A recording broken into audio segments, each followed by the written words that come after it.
बिस्मिल्लाहिर्रहमानिर्रहीम अस्सलामु अलैकुम। CAT 3 cost and management accounting एक बहुत अच्छा अकाउंटिंग का नॉलेज।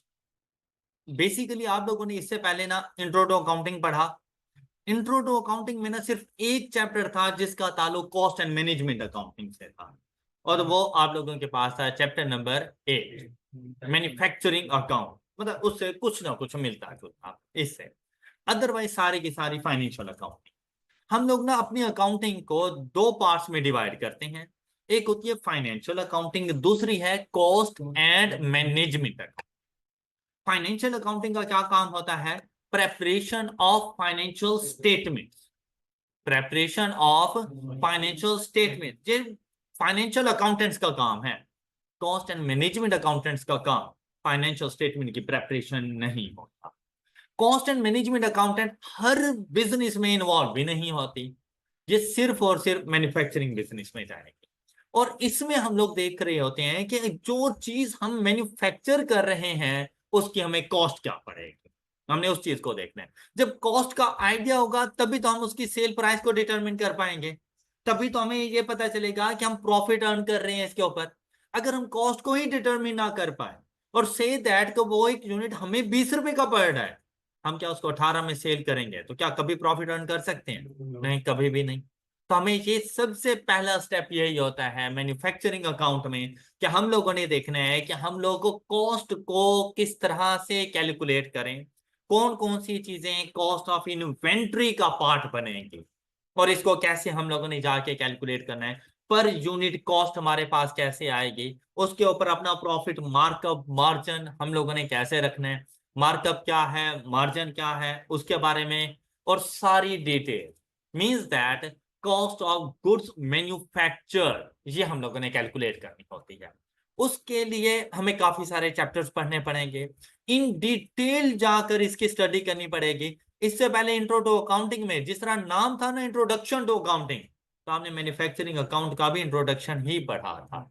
अब अगर आप लोग यहां पर देखें तो आपको इन्वेंट्री की वैल्यूएशन के बारे में बताया जाएगा। इवन के फाइनेंशियल अकाउंटिंग ने भी ये बात आपको बताई हुई है IS 2 के अंदर कि इन्वेंट्री की वैल्यूएशन कैसे होगी, इन्वेंट्री की मैनेजमेंट कैसे करनी है, हमारे ओवरहेड्स कौन कौन से होते हैं। ओवरहेड्स मीन एक्सपेंसेस, हमारे हमारे बिजनेस के मैन्युफैक्चरिंग जो एक्सपेंसेस वगैरह हैं वो हमारे पास कौन कौन से हैं।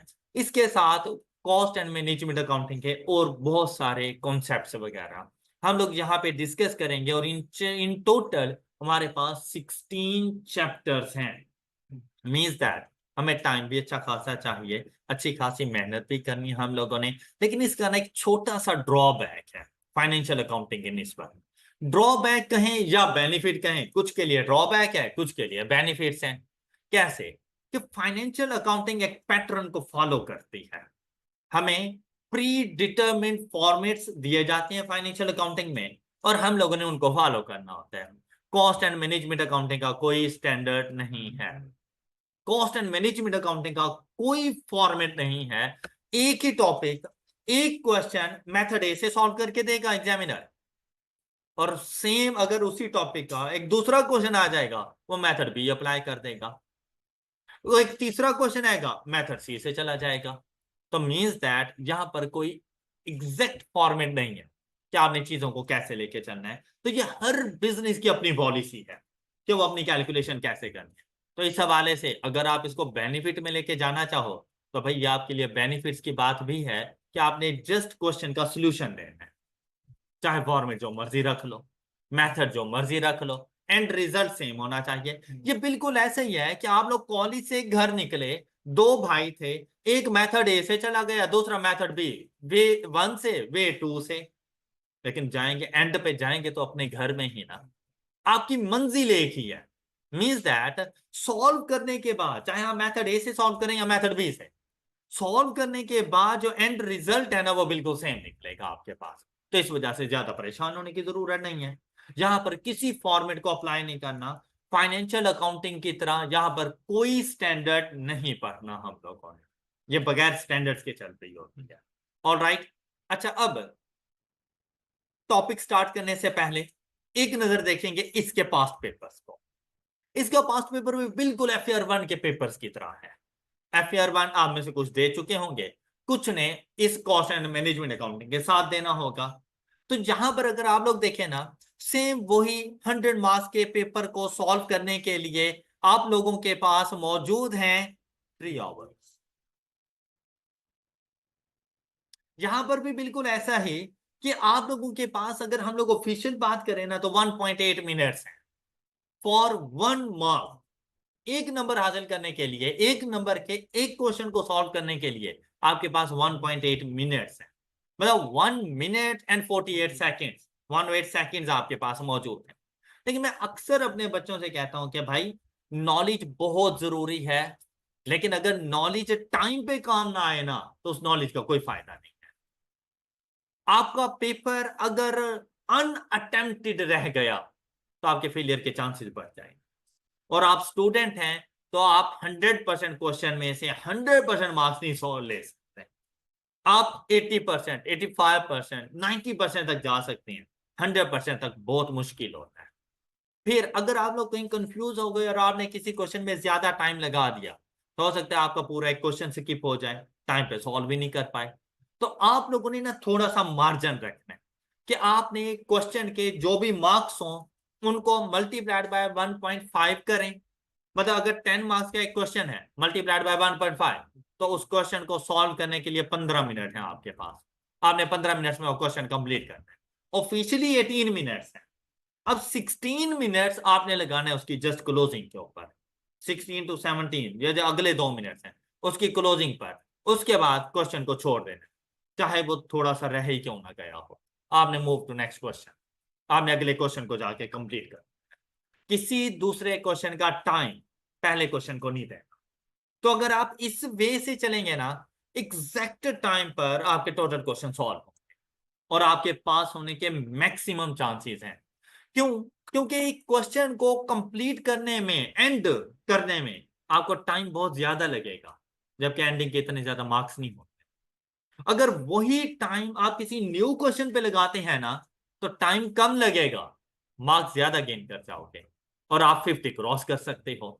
लेकिन जहां पर पास करने के लिए तो 50% का क्राइटेरिया है हर पेपर के लिए। आपने खुद को 50% पे नहीं रखा, आपने खुद को 50 पे रख लिया ना तो आप 50% पे नहीं आ सकते। आपने अपने आप को अबाउ 50 रखना है। और अबाउ 50 कितना? आपने 100%। अभी आप लोगों को लर्निंग स्टेज पर, तो भाई जीरो से सीखना शुरू करो और 100% सीखो। किस तरह? आज का लेक्चर, अब मैं सारी कॉस्ट एंड मैनेजमेंट अकाउंटिंग आज तो नहीं पढ़ा दूंगा ना, मैं एक छोटा सा पार्ट बना पढ़ाऊंगा, मैं एक छोटा सा कॉन्सेप्ट दूंगा। बस आपने इतना करना है कि वो कॉन्सेप्ट आपको 100% आता हो जो आज के दिन मैंने पढ़ाया और आपने मेरे साथ साथ चला, और डेली बेसिस पर हर कॉन्सेप्ट आपको 100% समझ आ जाए।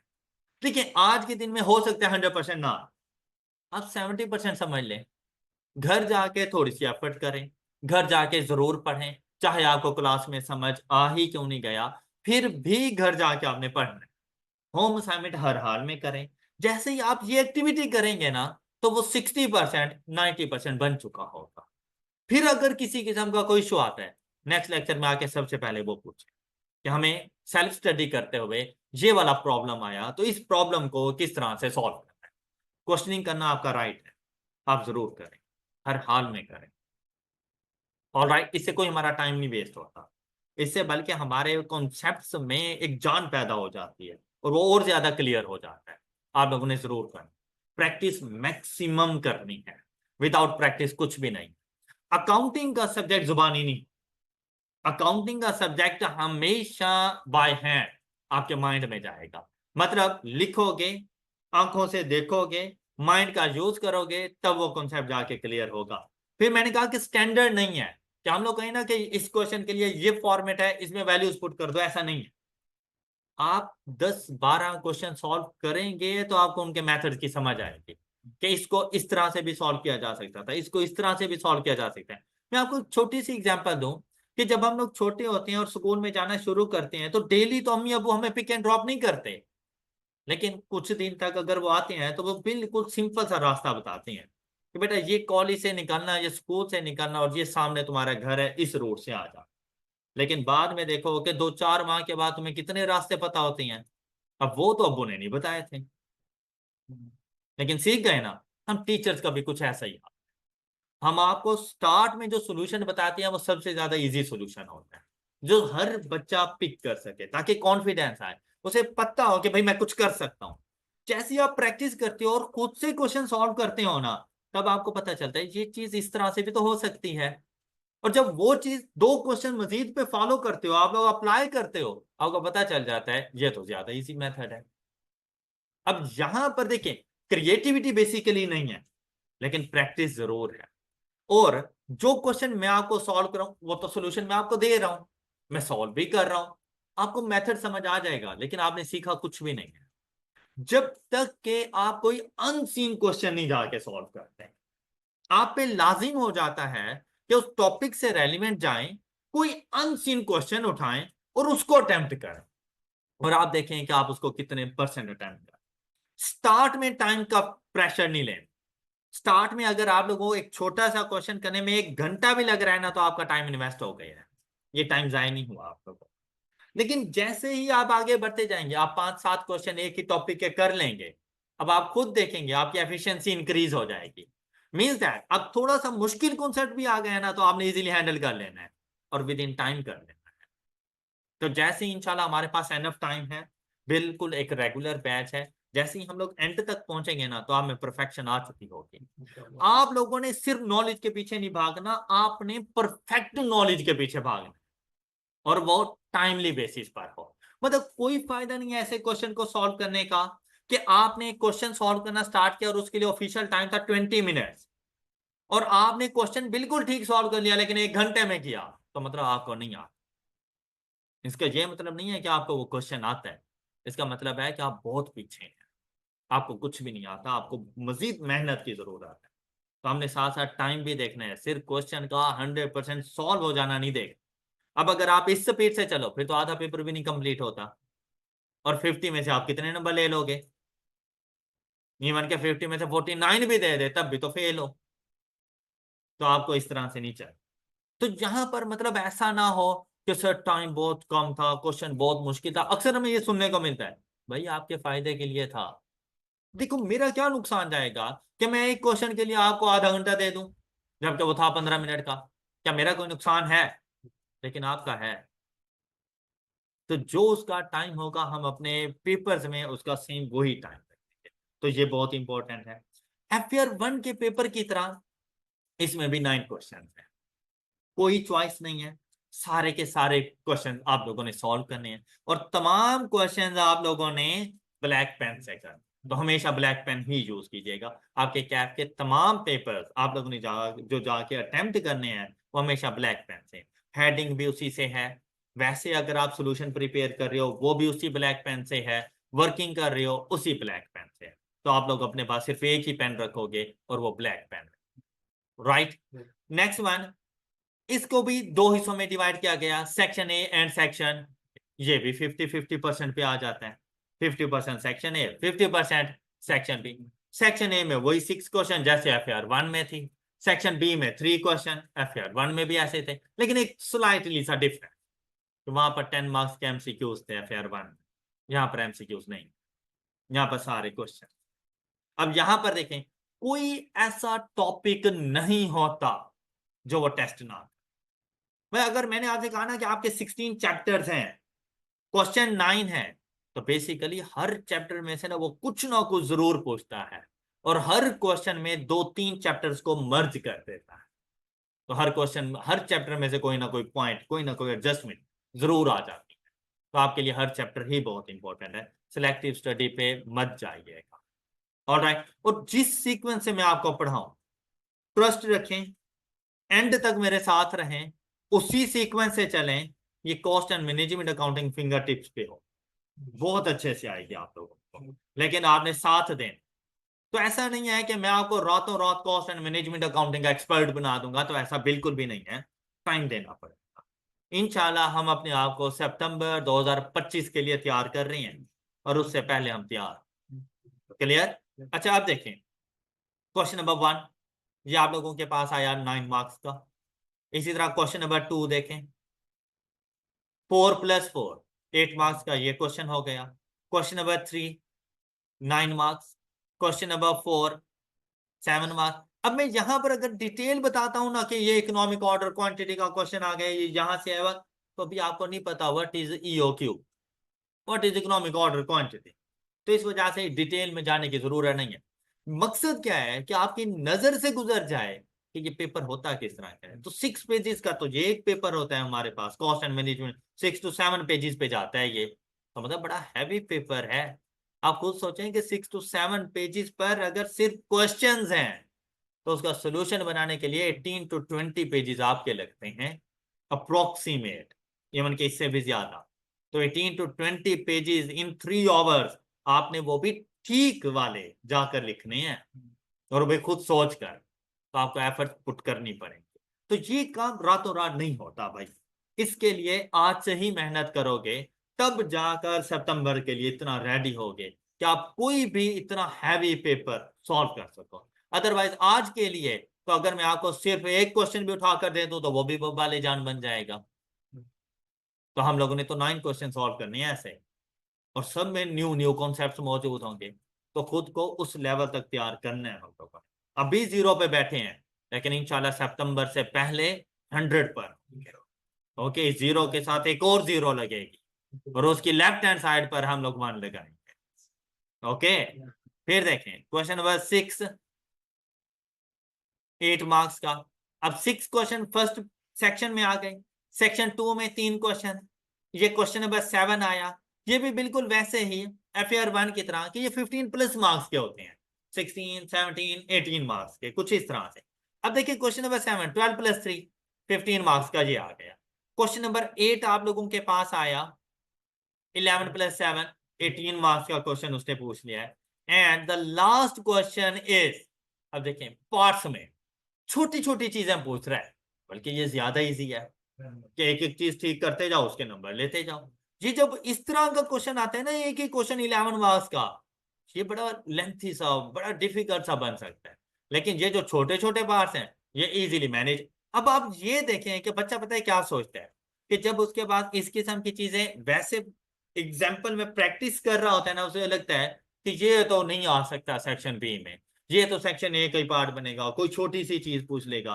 लेकिन उसने देखे क्या किया, छोटी छोटी चीजों को मिलाकर उसने बड़ा सा क्वेश्चन पूछ लिया। तो ये आपको बताने की जरूरत है कि हर चैप्टर में से सेक्शन बी का भी क्वेश्चन बन सकता है, सेक्शन ए का भी बन सकता है, एग्जामिनर पे डिपेंड है।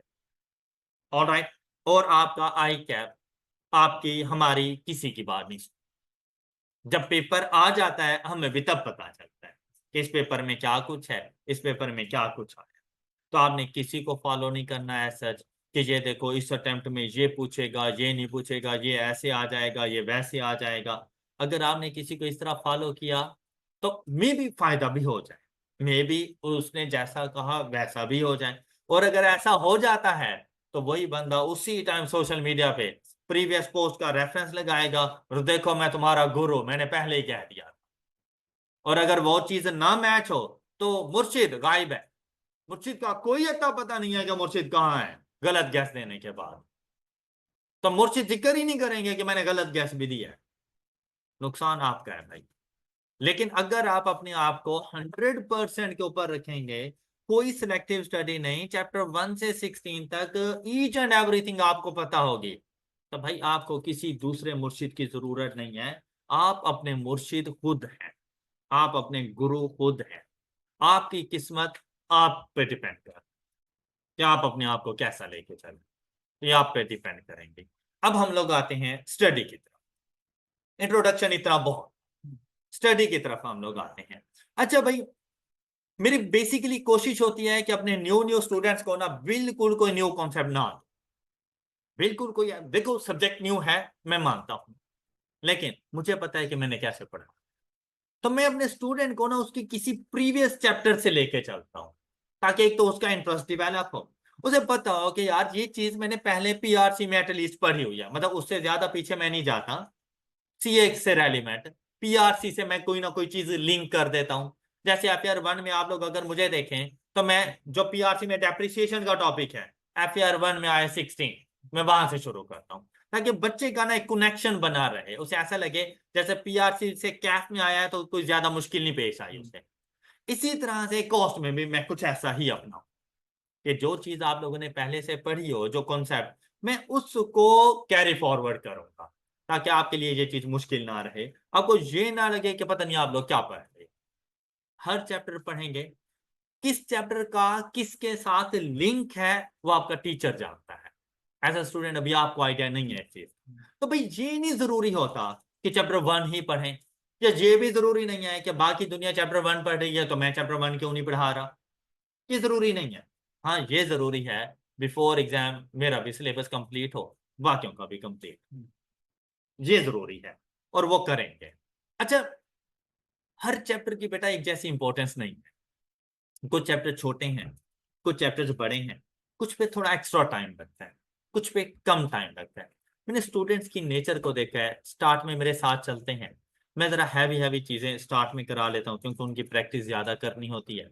फिर हम लोग जैसे ही स्टार्ट में कर लेते हैं ना तो एंड तक वो बहुत अच्छे से तैयार हो जाते हैं क्योंकि उनके टेस्ट बेपनाह हो चुके होते हैं। ठीक है, लानी बात है, उन चैप्टर में मुझे टाइम भी बहुत लगता है। से दैट मैं वैसे एग्जाम्पल लेता हूँ कि सपोज मैंने फर्स्ट 2 मंथ्स में बच्चे को पढ़ा दिए 4 चैप्टर, और वो अच्छे हैवी से, उनकी वेटेज भी अच्छी खासी थी। लेकिन जब वो हॉस्टल में या कहीं और किसी और दोस्त से मिलता है, किसी और टीचर का पता चलता है कि उसने 2 माह में तो 100 चैप्टर पढ़ा दिए हैं, बच्चा वहीं पे डाउन हो जाता है कि ये क्या बात हुई, इसने तो अभी तक हमें 3 से 4 चैप्टर पढ़ाए हैं, 16 चैप्टर हैं, ये कैसे जाके कंप्लीट करेगा, ये वो एटसेट्रा हजारों बातें हमें सुनने को मिलती हैं। लेकिन भाई अपने सोचने के अंदाज को बदलो। जो उन्होंने 7 चैप्टर पढ़े हुए थे वो मेरे लिए 2-2 दिन के चैप्टर थे, और जो अभी उन्होंने आगे के 5 चैप्टर पढ़ने हैं वो आप लोग पहले से पढ़ के बैठे हुए हो, उनको अब जाके टाइम लगने, जो टाइम आप पहले लगा चुके हो। तो कभी भी हमारा कंपैरिजन ना नंबर ऑफ चैप्टर्स को बेस बना के ना करना। हर चैप्टर की एक जैसी इंपॉर्टेंस नहीं है, हर चैप्टर की अपनी इंपॉर्टेंस है। अब अगर मैं यहाँ पर आपका ये कॉन्फिडेंस गेन करना चाहूँ तो मेरे लिए कोई मुश्किल नहीं है, मैं छोटे छोटे चैप्टर जल्दी करा दूं। आप लोग कहेंगे यार 2 माह में इसने तो 8 चैप्टर्स करा दिए हैं, और मुझे ये पता हो कि उन 8 चैप्टर में से सिर्फ 30% आएगा, तो क्या मैंने आपके साथ अच्छा किया? तो क्यों ना वो काम हम लोग बाद में कर लें, और उस टाइम तक आपका अंडरस्टैंडिंग लेवल भी हाई हो चुका होगा, फिर मुझे उन चैप्टर पे इतना टाइम भी नहीं लगाना पड़ेगा। आप लोग खुद कहेंगे ये चीज इस तरह से हो जाएगी, क्यों? क्योंकि आप एक मुश्किल वक्त से पहले से गुजर चुके हो। ऑलराइट, तो इस वजह से इस तरह का कंपैरिजन नहीं कर। हाँ, मैं आपको एक चैप्टर पढ़ा चुका हूं और आपका कोई दोस्त किसी और टीचर से कोई वो चैप्टर पढ़ चुका है, आप अपने कॉन्सेप्ट को मैच करके देख लें। ये कंपैरिजन बनता है कि मैं आपको कोई क्वेश्चन दूं, आप खुद भी सॉल्व कर लेना, अपने दोस्त से भी करवा लो, चलिए उसका टीचर उसको कोई क्वेश्चन दो, वो भी सॉल्व कर ले, आप भी कर ले, ये कंपैरिजन बनता है। लेकिन इस तरह का नहीं कि उसके इतने चैप्टर्स हो गए, इनके इतने हो गए, हर चैप्टर की एक जैसी इंपॉर्टेंस नहीं होती। हम ये नहीं कह सकते कि हर चैप्टर 50-50 पेजेस का, ऐसा नहीं है। डिफरेंट डिफरेंट है, प्रैक्टिस डिफरेंट है, कॉन्सेप्ट्स डिफरेंट है, डिफिकल्टी लेवल डिफरेंट है। तो इस वजह से हम लोग एक सीक्वेंस के साथ चलेंगे, एग्जाम पॉइंट ऑफ व्यू के मुताबिक चलेंगे कि कम टाइम में मैक्सिमम मार्क्स गेन कर सकें हम लोग, हम उन चीजों के ऊपर ज्यादा फोकस करेंगे। सो देखिए 100% पे जाना है, लेकिन 100% के लिए पहले तो 50 क्रॉस करना है ना, तभी 100 पे जाएंगे ना। तो पहले अपने बारे में सोचना है, और अपने बारे में क्या, खुद को तो पहले सिक्योर करो। वो आपको याद है पबजी मशहूर हुई थी, पबजी आप लोगों ने भी खेली होगी, तो आपको पता है जैसे ही वो रेड जोन आता था तो कैसे भागते थे वहां से, फिर नहीं देखते थे कि दुश्मन है दोस्त है क्या है, क्या दुश्मन भी भागे जा रहे थे, क्यों? पहले अपने आप को सेव करो। ऐसे ही था ना, अब वहां से पहले निकलते थे, आप सेफ जोन में पहुंचते थे, फिर मारधाड़ शुरू होती थी। यहाँ पर ये जो है ना 0 से 50, ये आपका डेंजर जोन है। आपने अपने आप को पहले यहां से निकालना है, आपने सेफ एंड पे जाना। जब आपको पता चल जाए ना कि 50 हो चुकी है, फिर खुल के खेलो, फिर 100 तक भी पहुंच जाओगे इंशाल्लाह। लेकिन पहले अपने आप को 50, यही वजह है कि मैंने आपसे कहा कि एंड पॉइंट चाहे थोड़ा सा छोड़ दिया करो, कि टाइम एंड हो गया, क्वेश्चन अभी रहता है, छोड़ दो भाई, मूव टू नेक्स्ट क्वेश्चन। क्यों? क्योंकि उस क्वेश्चन के जो 50% मार्क्स है ना वो आप गेन कर चुके हो, उसे पास करवा देना है, अगले क्वेश्चन के 50% मार्क्स गेन करो। राइट, सबसे पहली एफर्ट इसी चीज में लगानी है कि क्या इस क्वेश्चन के मैं 50% मार्क्स गेन कर चुका हूं, आंसर होना यस, तो खुद ही इंसान सेटिस्फाइड हो जाता है कि मैं बिल्कुल सही काम कर रहा हूं। टाइम, हमेशा घड़ी अपने पास रखो, टाइम हम लोग देखते रहे कि टाइम के मुताबिक हम लोग चल रहे हैं, जैसा टाइम जा रहा है मैं वैसे ही मैंने अक्सर बच्चों को देखा है 2 घंटे गुजर जाते हैं और उनके 4 क्वेश्चन सॉल्व होते हैं, हर क्वेश्चन पे आधा आधा घंटा लगा देते हैं। अब टोटल 9 क्वेश्चन थे, अब भी उनके 5 क्वेश्चन रहते हैं और टाइम कितना है, एक। अब क्या 10-10 मिनट भी एक क्वेश्चन को नहीं आते, और उन 5 क्वेश्चन में भी वो 3 हैवी क्वेश्चन सेक्शन बी के पड़े हमें, आपको लगता है वो बच्चा पास होगा? और फिर उसकी फर्स्ट पेज की हैंड राइटिंग और लास्ट पेज की हैंड राइटिंग मैच ही नहीं कर रही हो। उसकी रीजन यही होती है कि नॉलेज है उसके पास, उसको आता भी है, लेकिन वो टाइम नहीं मैनेज कर पाए। तो आप लोगों ने ना सिर्फ नॉलेज बल्कि टाइम मैनेजमेंट भी सीखनी है कि आपने हर क्वेश्चन टाइम पे सॉल्व करना। ऑलराइट, चलिए बिस्मिल्लाह करते हैं। एक बिल्कुल इजी टॉपिक, अभी नहीं बता रहा मैं टॉपिक कौन सा शुरू करने जा रहा हूं, मैं चैप्टर कौन सा शुरू करने जा रहा हूं, हम टॉपिक डिस्कस करते हैं और इंशाल्लाह आपको बड़ी आसानी से समझ आ जाएगा, और आप लोगों का शायद ज्यादा फेवरेट टॉपिक भी हो। मैं आपके साथ डिस्कस करने जा रहा हूं कॉस्ट एंड मैनेजमेंट अकाउंटिंग में कॉस्ट बिहेवियर।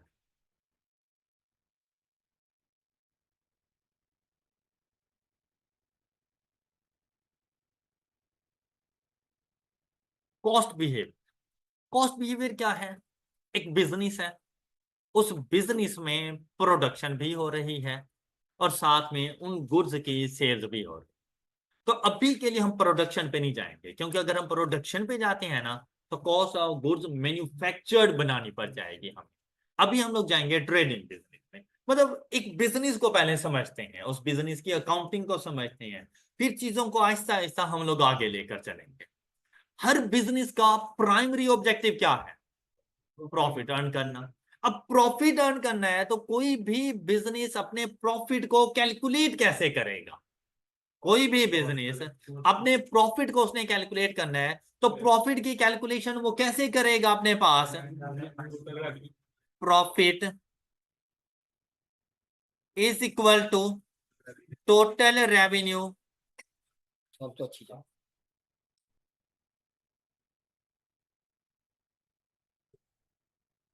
लेस करेंगे इसमें से टोटल कॉस्ट। एक्सपेंस को हम लोग यहां पे कहते हैं cost.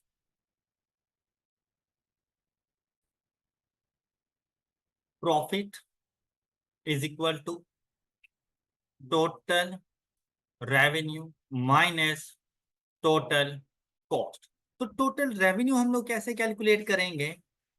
Total revenue is equal to sale price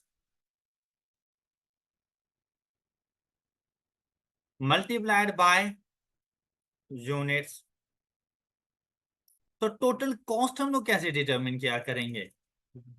total cost is the summation of total variable cost plus fixed cost, और fixed cost in terms of total ही होती है। Total variable cost plus fixed cost means जो हमारे पास cost है ना, ये दो तरह की। कौन कौन सी? Variable cost and fixed cost.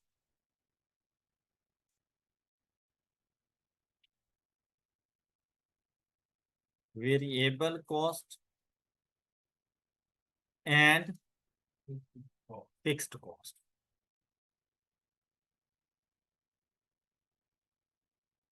Variable cost से क्या मुराद है?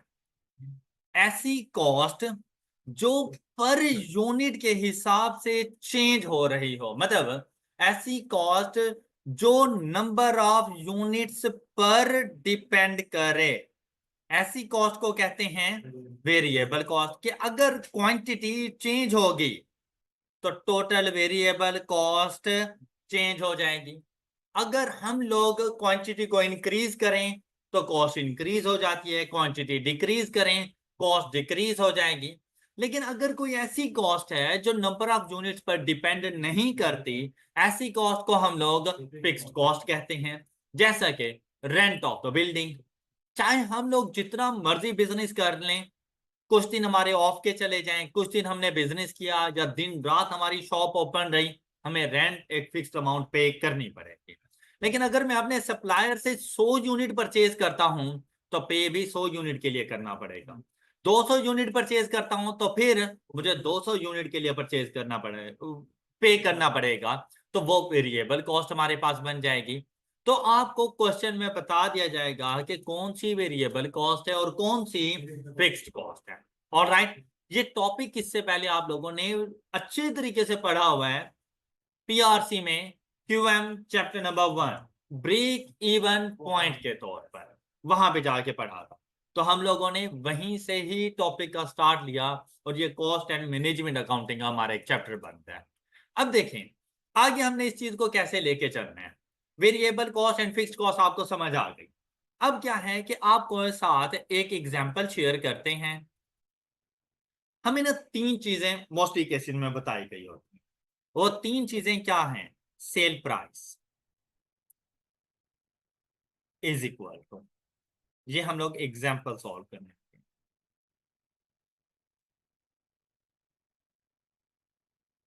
जी, सेल प्राइस बताएं, कोई भी सेल प्राइस बता रहे हैं जो हम लोग अपने बिजनेस के लिए यहाँ पे रखें। कोई भी एक प्रोडक्ट, सिंगल प्रोडक्ट जिसकी सेल प्राइस है हमारे पास, चले एक यूनिट है आपके पास, वो 200 में आप सेल कर रहे हो। तो लानी बात है आपने भी तो उसको परचेज किया होगा। तो जब आपने परचेज किया होगा तो आपको वो यूनिट कितने में पड़ा? आपको वो यूनिट कितने में पड़ा? हाँ जी, 180। इतना कम प्रॉफिट मार्जिन, 120। मतलब प्रॉफिट मार्जिन रखा जाता है क्योंकि सिर्फ ये वेरिएबल कॉस्ट नहीं लेनी होती हम लोगों ने, हमने अपनी फिक्स्ड कॉस्ट भी कवर करनी होती है। ऑलराइट, अच्छा अब देखें, इसके साथ साथ ये तो थी वेरिएबल कॉस्ट जो आपने अपने सप्लायर को पे की और ये एक यूनिट ले लिया, इसको सेल किया 200 में, लेकिन क्या शॉप का रेंट वगैरह नहीं दे रहे? तो फिक्स्ड कॉस्ट भी तो कुछ ना कुछ आ रही है ना। तो हम लोग यहाँ पे लिखेंगे अपने पास इसकी fixed cost and the fixed cost is, अब यहां पर हम लोग देख लेते हैं हमारे पास फिक्स्ड कॉस्ट सपोज के 160 या 16,000 करते हैं। ओके हो गई बात, 16,000 रुपीज हमारे पास फिक्स्ड कॉस्ट है। अच्छा अब क्या हुआ, अब हम लोगों ने जाकर ना वन बाय वन ये सारे फंक्शन बनाने होते हैं। सबसे पहले फंक्शन आता है टोटल रेवेन्यू। तो टोटल रेवेन्यू का फंक्शन हमारे पास कैसे जाके बनेगा? टोटल रेवेन्यू, हाँ जी क्या कहा था हम लोगों ने, टोटल रेवेन्यू कैसे आएगा हमारे पास? सेल प्राइस, कितनी है cell price, multiplied by number of unit. अब अगर आपसे कह दे कि 20 यूनिट्स की सेल प्राइस, 50 यूनिट की सेल प्राइस, तो multiplied by 20, multiplied by 50, 100 units की सेल प्राइस मल्टीप्लाइड बाय 100। लेकिन अगर वो नंबर ऑफ यूनिट्स के लिए खामोश है तो आप लोगों ने नंबर ऑफ यूनिट्स को एक्स से डिनोट कर, तो आपके टोटल नंबर ऑफ यूनिट्स कितने हैं? एक्स, हमने एक्स से इसको मल्टीप्लाई करवा दिया। अब ये बन गए एक फंक्शन और ये फॉर ऑल है। मतलब हमने उसे कहा कि भाई हर टाइम हमसे ना पूछते रहो, तुम्हारे 20 यूनिट हो तो एक्स को 20 से रिप्लेस कर दो, तुम्हारे 30 यूनिट हो एक्स को 30 से रिप्लेस कर दो, तुम्हारे 80 यूनिट है एक्स को 80 से रिप्लेस कर दो, तुम्हारे पास रेवेन्यू आ जाएगा उन यूनिट। बात क्लियर हो गई? अच्छा इसी तरह से अब हम लोगों ने फाइंड करना है, प्रॉफिट फंक्शन फाइंड करने के लिए 2 चीजों की जरूरत थी। कौन कौन सी? Total revenue and total revenue का पता चल गया, ये टोटल रेवेन्यू है। तो अब टोटल कॉस्ट कैसे आएगी? तो टोटल कॉस्ट के लिए हम लोगों ने क्या कहा था, पहली क्या चीज है? मेरे पास तो वेरिएबल कॉस्ट है। वेरिएबल कॉस्ट और टोटल वेरिएबल कॉस्ट में फर्क है।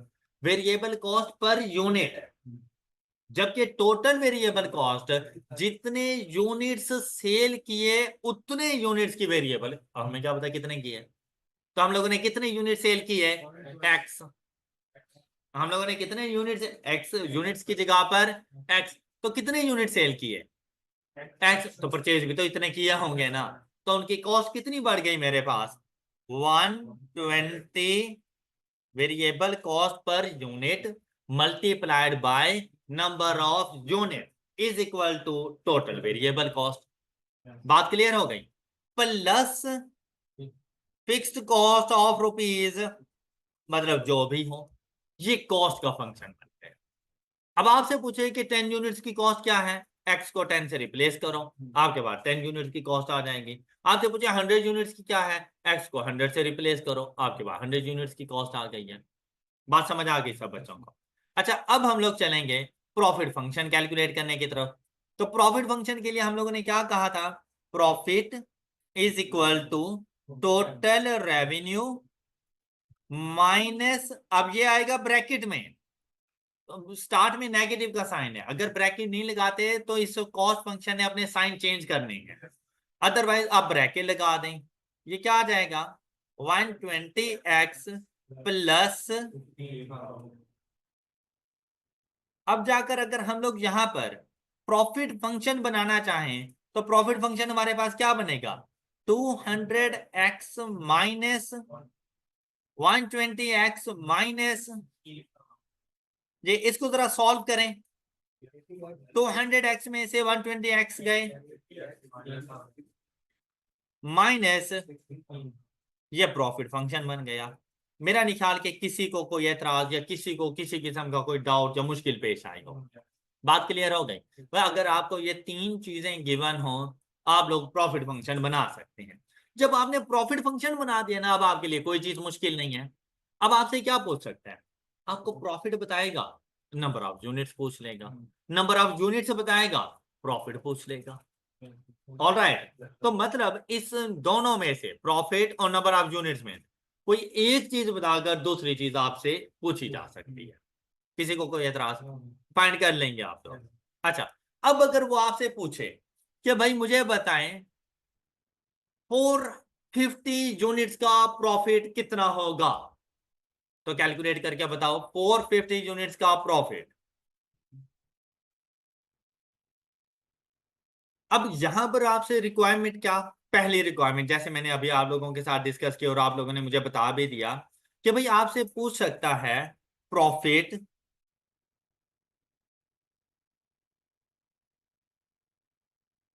ऑफ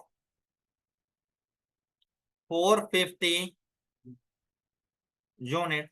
तो भी देखिए, पहले आप, और इंफॉर्मेशन ये नहीं कि प्रॉफिट फंक्शन उठा के दे देगा, आपको कहेगा the selling price of a product is ₹200 and the variable cost per unit is 120, the fixed cost is 16,000, find the profit if 450 units are manufactured and sold. मतलब यहाँ पे क्लोजिंग इन्वेंटरी का concept नहीं लेकर आ रहे हैं, हम जितने यूनिट्स बना रहे हैं हम उतने ही यूनिट्स सेल कर रहे हैं। अभी अभी वो फाइनेंशियल अकाउंटिंग की तरफ हम लोग नहीं जा रहे हैं, कॉस्ट अकाउंटिंग है ये।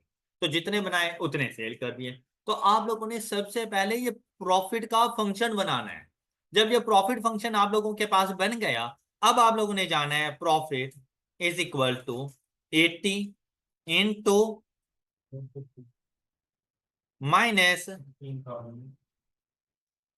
and the value is 20,000। तो 450 यूनिट्स सेल करने पर मुझे 20,000 का प्रॉफिट होगा। बात समझ आ गई सब बच्चों को? अच्छा, अगर वो आपसे ये कहे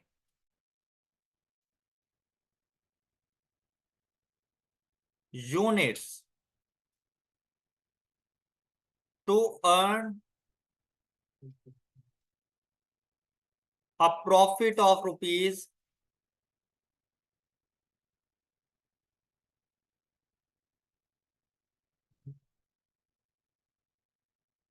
12,000 units to earn profit of rupees 12,000। अब नंबर ऑफ यूनिट्स हमने बताने, तब भी पहले प्रॉफिट फंक्शन बनेगा। लेकिन अब जब इसको सॉल्व करने लगेंगे तो हम लोगों ने क्या करना है, अब प्रॉफिट को रिप्लेस, पी को रिप्लेस करेंगे 12,000 से, is equal to 80x minus जी, एंड द x इज, तो अगर मैं 350 नंबर ऑफ यूनिट सेल करता हूं तो मुझे प्रॉफिट 12,000 का हो जाएगा। या आपसे पूछ सकता है यहां पर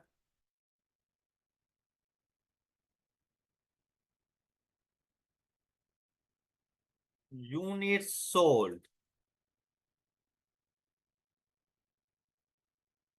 फॉर अ लॉस ऑफ ₹8,000 जी। Units sold for a loss of ₹8। अच्छा, बिल्कुल वैसे ही सोल्यूशन जैसे 12,000 के लिए किया, लेकिन सिर्फ फर्क क्या है कि पी को नेगेटिव टर्म में लिखोगे तो negative profit is known as loss.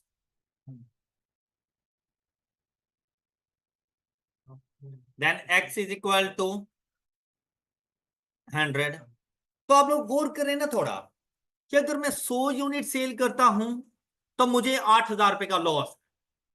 अगर मैं 350 नंबर ऑफ यूनिट सेल करता हूं तो मुझे 12,000 का प्रॉफिट हो जाता है।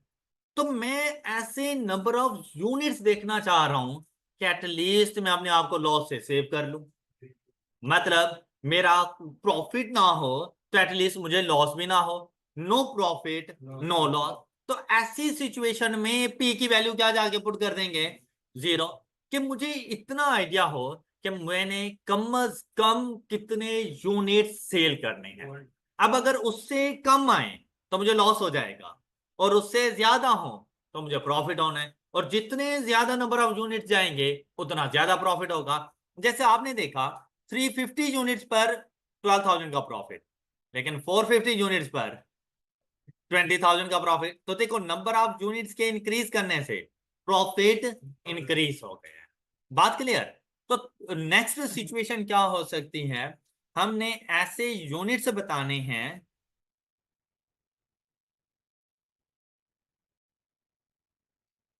Where no profit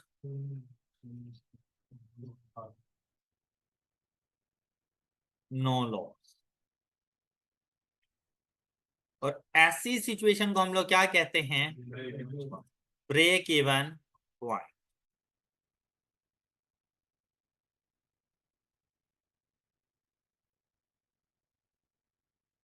break even point. अच्छा देखें, अब हम लोगों ने सिंपली क्या करना है, प्रॉफिट फंक्शन गिवन, मतलब यहां पर वो कह रहा है कि हमने P is equal to 0 put करना है। तो जैसे ही P को 0 पुट किया, प्रॉफिट फंक्शन को 0 किया, 80x minus 16,000, then x is equal to. तो ये है हमारा ब्रेक इवन पॉइंट। तो ब्रेक इवन पॉइंट फाइंड करने का पहला मेथड हमारे पास क्या आ गया कि हम लोगों ने प्रॉफिट फंक्शन बनाना है। प्रॉफिट फंक्शन को इज इक्वल टू 0 कर दो तो ब्रेक इवन पॉइंट आ जाएगा। ऑलराइट। और ये 200 हमें बता रहे हैं कि अगर 200 से कम नंबर ऑफ यूनिट सेल करोगे तो लॉस, 200 से ज्यादा नंबर ऑफ यूनिट सेल करोगे तो प्रॉफिट, और 200 नंबर ऑफ यूनिट सेल करोगे तो no profit no loss. I hope कि ये सारी बातें आप सब बच्चों को क्लियर है। कहीं ऐसा नहीं लग रहा होगा आप लोगों को कि आप कॉस्ट एंड मैनेजमेंट अकाउंटिंग की क्लास में बैठे हैं? क्या वो फील नहीं आ रही जैसे आप लोग क्यूएम का लेक्चर 1 चल रहा हो, चैप्टर 1 पढ़े जा रहे हैं, वही पीआरसी रिपीट हो रही है? तो बेसिकली बेस बनाई ही हमने वहीं से है ताकि आप लोगों को नई चीज न्यू ना लगे। अब जैसे आप आगे बढ़ेंगे आपका माइंड सेट हो गया कि कुछ भी मुश्किल नहीं है, ये सारी चीजें इजीली समझ आ रही हैं। और यहाँ पर कॉस्ट एंड मैनेजमेंट अकाउंटिंग के हवाले से अच्छे खासे मार्क्स हैं ये आप लोगों के। ओके। अच्छा नेक्स्ट चलते हैं। आप यहां तक की सारी बातें क्लियर। आप लोगों ने गौर किया अभी जो मैंने प्रॉफिट कैलकुलेट किया था ना, तो मैंने टोटल रेवेन्यू में से टोटल कॉस्ट माइनस कर दी। टोटल रेवेन्यू में से तो मेरे पास रिजल्ट आ रहा है प्रॉफिट। प्रॉफिट जब भी आप लोग रेवेन्यू में से कॉस्ट माइनस करेंगे ना, तो डिफरेंट सिचुएशन हो सकते हैं। आपको प्रॉफिट भी आ सकते हैं, आपको लॉस भी आ सकता है। तो अब नेक्स्ट देखें, टोटल रेवेन्यू में से टोटल कॉस्ट माइनस की गई। टोटल रेवेन्यू में से टोटल कॉस्ट में क्या क्या चीजें शामिल थी?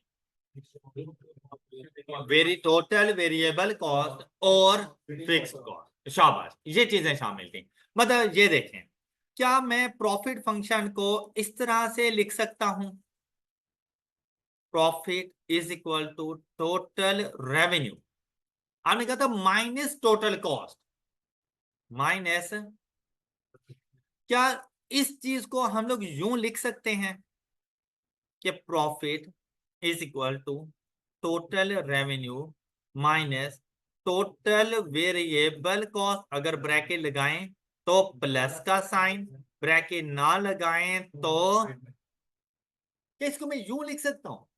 किसी को कोई एतराज? अच्छा, क्या जैसे ही मैंने इसको ओपन किया,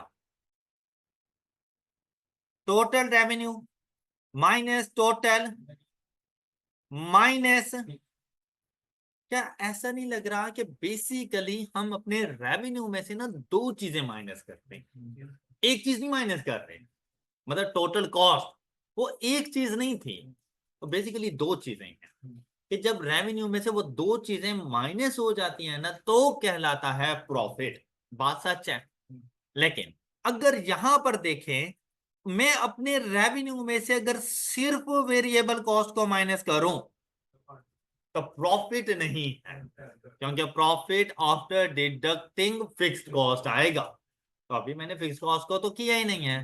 तो ये जो टर्म है ना, इसे कहा, अब देखिए ये टोटल है दोनों, तो रिजल्ट भी टोटल देंगे, अगर ये पर यूनिट हो तो रिजल्ट पर यूनिट देंगे, तो क्यों की बात। अब टोटल रेवेन्यू में से टोटल वेरिएबल कॉस्ट माइनस करेंगे तो रिजल्ट आएगा टोटल कॉन्ट्रीब्यूशन,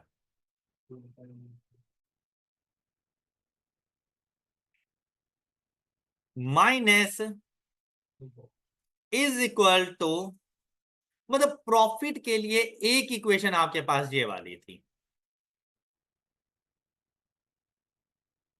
जो मेन इक्वेशन, लेकिन एक और इक्वेशन हमें पता चल गई कि प्रॉफिट को कैलकुलेट करने के लिए एक दूसरी इक्वेशन हमारे पास आ गई, which is total contribution minus fixed cost, total contribution minus fixed cost. अब टोटल कंट्रीब्यूशन कैसे आई हमारे पास? Total revenue minus total variable cost. अब देखिए आपके काम को ना हम थोड़ा इजी करते जाएंगे, किस तरह से, जी जैसी एग्जांपल हमारे पास मौजूद थी, sale price 200, variable cost 120, fix cost. अच्छा आप देखें, इससे पहले जब हमने काम किया था ना तो वो बड़ा लेंथी सा काम था, पहले टोटल रेवेन्यू का फंक्शन, फिर टोटल कॉस्ट का फंक्शन, फिर टोटल रेवेन्यू में से टोटल कॉस्ट के फंक्शन को माइनस किया हम लोगों ने, फिर हमारे पास प्रॉफिट का फंक्शन आया। लेकिन अब हमने क्या करना है, अब हमने टाइम तो सेव करना है ना, और पहुंचना भी एक्यूरेट रिजल्ट पर है। हम क्या करेंगे भाई, टोटल रेवेन्यू क्या बन रहा है 200x, टोटल वेरिएबल कॉस्ट क्या बन रही है 120x, तो 200x माइनस 120x, तो 80x minus fixed cost 16,000, profit function बन गए हैं। मेरी बात समझ आ गई? तो प्रॉफिट फंक्शन के लिए total contribution minus fixed cost. अब देखिए भाई, टोटल कंट्रीब्यूशन आ रही थी total revenue minus total variable cost. अच्छा बात सुनिएगा, जब टोटल रेवेन्यू की बात की तो cell price multiplied by number of unit, total variable cost की बात की तो variable cost per unit multiplied by number of unit. ऐसा नहीं लग रहा कि किसी भी चीज को अगर नंबर ऑफ यूनिट से मल्टीप्लाई करो तो वो टोटल में बन जाती है, तो कंट्रीब्यूशन के लिए भी क्यों ना ऐसा ही कर लें, क्या भला कि टोटल कंट्रीब्यूशन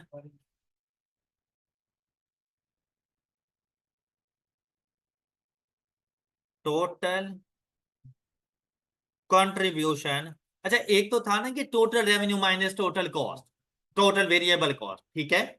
दूसरे मेथड पे जा रहे हैं, क्या कि भाई contribution per unit multiplied bye, तब भी तो टोटल ही आ जाएगा।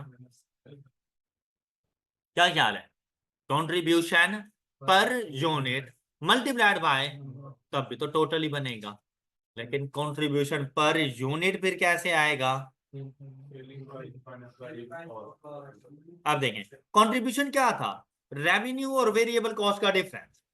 भाई अगर वो टोटल की फॉर्म में था तो रिजल्ट टोटल में दे रहा था, मुझे पर यूनिट चाहिए तो रेवेन्यू पर यूनिट, और पर यूनिट रेवेन्यू को क्या कहते हैं sale price. Per unit revenue को क्या कहा जाता है? Sale price. Sale price basically एक यूनिट का रेवेन्यू है, सेल प्राइस माइनस। तो भाई अगर सेल प्राइस रेवेन्यू एक यूनिट का है तो टोटल वेरिएबल कॉस्ट भी तो एक यूनिट की होनी चाहिए। तो एक यूनिट की टोटल वेरिएबल कॉस्ट को क्या कहा जाता है? Variable cost. तो इन दोनों का डिफरेंस क्या बन जाएगा? कंट्रीब्यूशन पर यूनिट बन जाएगा। बात समझ आई? अच्छा अब सुनिएगा, अब काम भाई बहुत इजी है। क्या कि जब भी आप लोगों ने प्रॉफिट फंक्शन बनाना हो ना, तो छोड़ दो वो पुराने मेथड कि total revenue minus total cost. Simply क्या करना है कि आपने अपनी सेलिंग प्राइस में से वेरिएबल कॉस्ट को लेस करना है। ये है contribution per unit, 80 rupees contribution. और जैसे ही आप इसको मल्टीप्लाई करोगे एक्स के साथ तो ये बन जाएगी total contribution. Number of units x है ना, जब गिवन नहीं है तो एक्स है, तो क्या टोटल कंट्रीब्यूशन बन नहीं गई? और इस टोटल कंट्रीब्यूशन में से जब माइनस करोगे फिक्स्ड कॉस्ट तो प्रॉफिट आ गया। तो क्या प्रॉफिट फंक्शन हम लोगों ने यही नहीं कैलकुलेट किया था? अच्छा अब आप बताएं पहला मेथड ज्यादा इजी था या सेकंड? अच्छा अब आप बताएं क्या रिजल्ट्स में कोई फर्क आया? नहीं। एक यही बात मैंने आपसे पहले ही कही थी। एक ही क्वेश्चन सॉल्व करने के मल्टीपल मेथड, और मेथड कोई भी गलत नहीं है, एंड रिजल्ट दोनों से बिल्कुल सेम सेम आया है। बात क्लियर हो गई? अच्छा अब अगर हम लोग यहां पे बात करें, जरा बात सुनिएगा कि तीन सिचुएशन पॉसिबल हैं। वो तीन सिचुएशन कौन कौन सी हैं? या तो होगा आपको प्रॉफिट, बल्कि मैं इधर जरा लिखता हूं,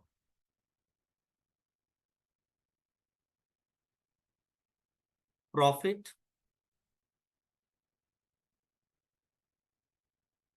या होगा,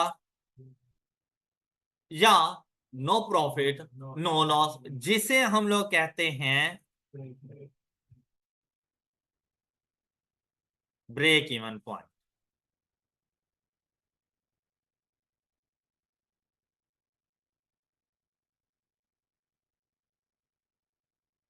चलें इसको साइड पे करके ना, तीन चीजों में मैं आपको ये सारी चीज बताता हूं, तीन तरह से।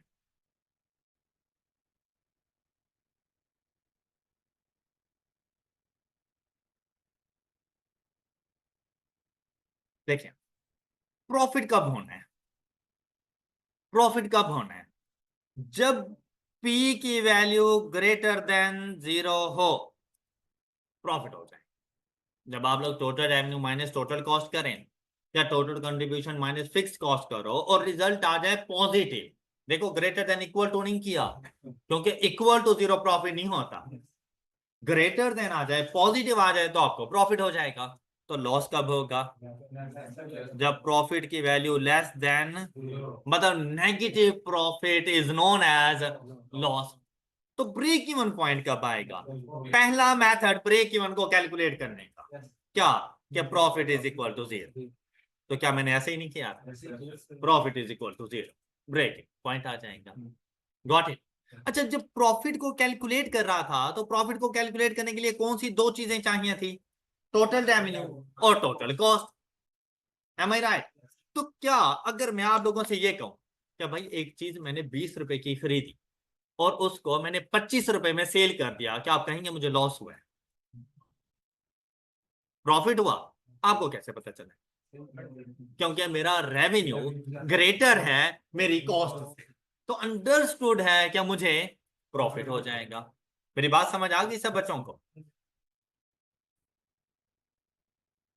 तो प्रॉफिट हमें कब होगा? जब टोटल रेवेन्यू ग्रेटर हो तो हमेशा हमें प्रॉफिट हो जाएगा। तो लॉस कब होना है? शाबाश, जब टोटल रेवेन्यू लेस देन हो तो हमें लॉस हो जाएगा। तो break even point, no profit no loss, जितने की चीज ली उतने की ही सेल कर दी। तो total revenue is equal to मतलब ब्रेक इवन पॉइंट फाइंड करने के लिए प्रॉफिट फंक्शन बनाने की जरूरत नहीं है। आपने टोटल रेवेन्यू फाइंड किया था, आपने टोटल कॉस्ट फाइंड की थी, दोनों को एक दूसरे के इक्वल कर दो और वहां से जाके एक्स की वैल्यू फाइंड करो तो आपको सेम आंसर मिलेगा। तो एक स्टेप और कम नहीं हो गया आप लोगों का। क्या आप लोगों को प्रॉफिट पे जाने, जब देखो जब प्रॉफिट की बात करेगा ना, प्रॉफिट और लॉस की, तब तो प्रॉफिट फंक्शन बनाओ। तब कह रहे हैं प्रॉफिट ही नहीं है तो प्रॉफिट फंक्शन भी ना बनाओ। तो फिर टोटल रेवेन्यू को टोटल कॉस्ट के इक्वल, ये दूसरा मेथड है ब्रेक इवन को कैलकुलेट करने। ऑलराइट, फिर प्रॉफिट की एक और इक्वेशन आपने पढ़ ली, क्या? Total contribution minus fixed cost. तो कब आपको प्रॉफिट मिलेगा? जब, शाबाश, टोटल कंट्रीब्यूशन ग्रेटर देन, तो लॉस कब हो जाना है आप लोगों को? लेस देन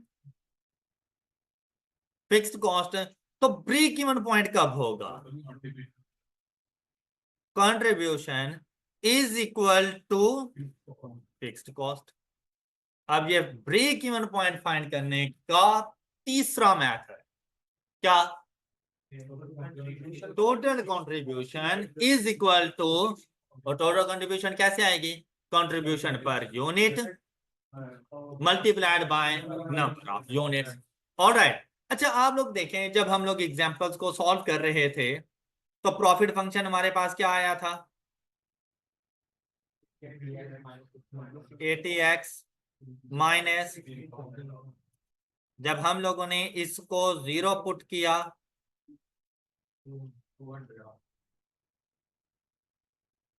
तो मेरे पास ब्रेक इवन पॉइंट एक्स की वैल्यू क्या आ गई? First method. इधर आओ, टोटल रेवेन्यू, टोटल रेवेन्यू हमारे पास कितना बन रहा था? Is equal to total cost कितनी बन रही थी?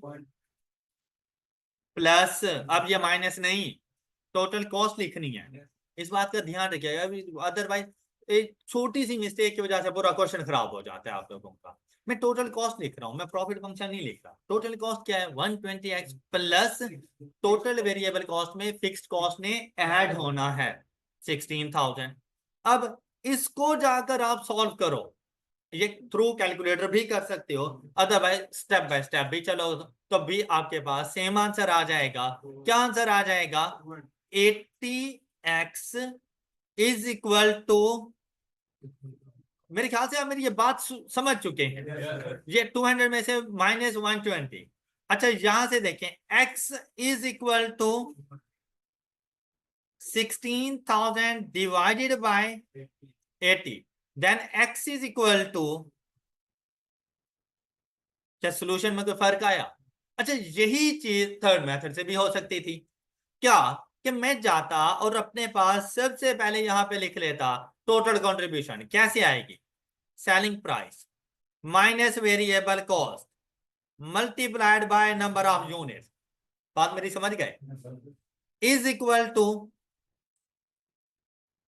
मतलब 80x इज इक्वल टू, क्या ये साथ वाले के इक्वल हो नहीं गया? हालांकि मेथड चेंज था, आंसर बिल्कुल सेम सेम। क्या? x is equal to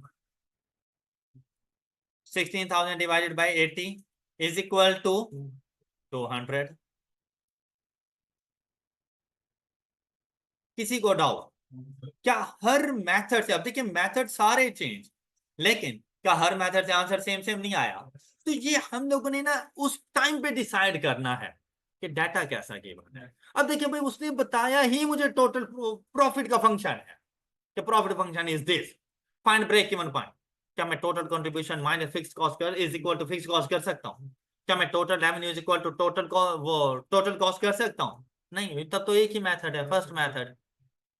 clear? अच्छा उसने मुझे कंट्रीब्यूशन बता दी, फिक्स कॉस्ट बता दी, क्या मैं जाकर total revenue equal to total cost कर सकता हूँ?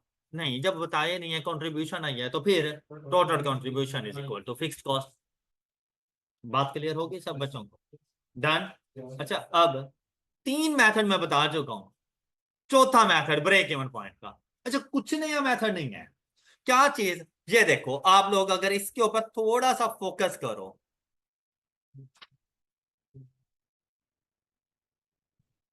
अच्छा, यहां पर एक्स से मुराद तो वही नंबर ऑफ यूनिट, और कौन से, एट ब्रेक इवन पॉइंट।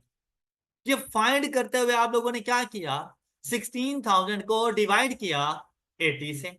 अब देखें ब्रेक इवन पॉइंट,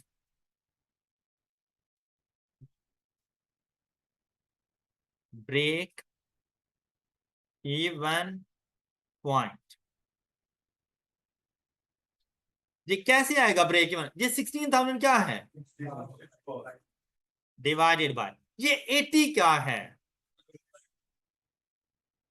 कंट्रीब्यूशन, तो आपके पास ब्रेक इवन पॉइंट आ जाएगा। सबसे ज्यादा इजी मेथड क्या, कोई रेवेन्यू फंक्शन ना बनाओ, कोई कॉस्ट फंक्शन ना बनाओ, सिंपली फिक्स कॉस्ट को डिवाइड कर दो कंट्रीब्यूशन पर यूनिट से। और क्या मैं इसको फिर यूं लिख सकता हूं, fixed cost divided bye sale price minus variable cost. तो मतलब अब मेरे लिए क्वेश्चन और ज्यादा इजी हो गया कि मैं सिंपली गया fixed cost divided by 200 minus 120, जैसे ही सॉल्व किया तो आंसर आ गया break even point. Any problem? I hope कि यहाँ तक तमाम तर कॉन्सेप्ट्स आप लोगों को अच्छे तरीके से समझ आ गई होंगी। दैट्स ऑल फॉर टुडे, अपना ख्याल रखिएगा। और हम लोगों ने बेसिकली स्टार्ट किया हुआ है CVP analysis, chapter number 14, cost volume profit analysis. हम लोगों ने ये चैप्टर स्टार्ट किया हुआ है। चलें इंशाल्लाह नेक्स्ट लेक्चर में मिलते हैं। अल्लाह हाफ़िज़।